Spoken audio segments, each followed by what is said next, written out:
everyone. Welcome to RK Vision Academy. Last video நம்ம ஒரு problem solve பண்ணோம். So அந்த வீடியோல ஒருத்தங்க கமெண்ட் பண்ணிருந்தாங்க pseudo forceனா என்னன்னு எக்ஸ்பிளைன் பண்ணுங்கன்னு சொல்லி. இதே சேனல்ல நம்ம ஆல்ரெடி இனர்ஷியானா என்னன்னு ஒரு வீடியோ போட்டுருக்கோம். பார்க்காதவங்க டிஸ்கிரிப்ஷன்ல லிங்க் இருக்கு, செக் பண்ணுங்க. So அதே எக்ஸாம்பிள் வச்சு நம்ம pseudo forceனா என்னன்னு பார்க்கலாம். So நம்ம let us consider a bus, ஓகேவா? பஸ் நிப்பாட்டி ஏத்தி நாசிங்கப்படுத்தாத போ.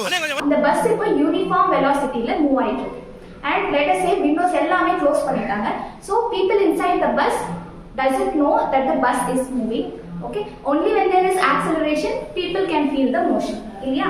So இப்போ இந்த பஸ் யூனிஃபார்ம் மோஷன்ல யூனிஃபார்ம் ஸ்பீட்ல போயிட்டு இருக்குன்னா உள்ள இருக்க பீப்புளுக்கு பஸ் மூவ் ஆகுறது தெரியாது. ரைட்?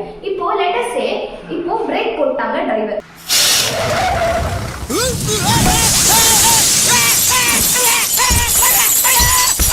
அப்ப என்ன ஆகும்? இந்த பஸ் மேல ஒரு ஃபோர்ஸ் ஆக்ட் ஆக போகுது. that force is going to be in opposite direction to that of the velocity of the bus. இல்லையா? So because of this force இந்த பஸ் இப்போ ஸ்டாப் ஆக போகுது. So this bus is going to get accelerated. இப்போ bus உள்ள இருக்கிறவங்களோட பெர்ஸ்பெக்டிவ்ல இருந்து பார்க்கலாம். இப்போ பஸ் உள்ள இருக்கவங்களுக்கு இந்த frame of reference is going to be an accelerated frame of reference. இப்போ பஸ் ஆக்சிலரேட் ஆக போறதுனால this frame of reference will be accelerated frame of reference. இப்போ இந்த ஆக்டர் வந்து பிரேக் போட்ட உடனே அவர் முன்னாடி போய் கிளாஸ் உடைச்சிட்டு வெளியில விழுந்தாரு. இல்லையா? எதனால விழுந்தாரு? அந்த ஃபோர்ஸ் வந்து பஸ் மேல ஆக்ட் ஆனதுனால பஸ் நின்னுடுச்சு. ஆனா இந்த மேல எந்த ஃபோர்ஸும் ஆக்ட் ஆகாததுனால அவரோட இனர்ஷியா அவரை வந்து மோஷன்லயே வச்சிருந்ததுனால அவர் வெளியில போய் விழுந்துட்டாரு. கரெக்டா? ஆனா உள்ள இருக்கவங்களோட பெர்ஸ்பெக்டிவ்ல இருந்து பாருங்க. அவன் யாரா உள்ள கை தட்டனவன்? உள்ள இருக்கவங்கள இருந்து பார்த்தா அவர் மேல யாருமே எந்த ஃபோர்ஸுமே அப்ளை பண்ணவே இல்லை. யாருமே அவரை தள்ளவே இல்லை. அவர் எப்படி போய் வெளியில விழுந்தாரு? சோ இந்த ஃபோர்ஸை தான் வந்து நம்ம சூடோ ஃபோர்ஸ்னு சொல்லுவோம்.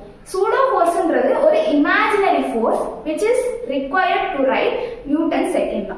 சோ இப்போ ஒரு பேலன்ஸ்டு சிஸ்டம் எடுத்துட்டு வரதுக்காக அவர் மேல எந்த ஃபோர்ஸும் ஆக்ட் ஆகல. To be in the scenario there is no force acting on that person, but we are assuming that there is a force which is acting on this person called pseudo force to write Newton's second law of motion. கரெக்டா? இது ஒரு accelerated ஃப்ரேம்ன்றதுனால to write Newton's second law of motion we need to include pseudo force in this scenario. Right?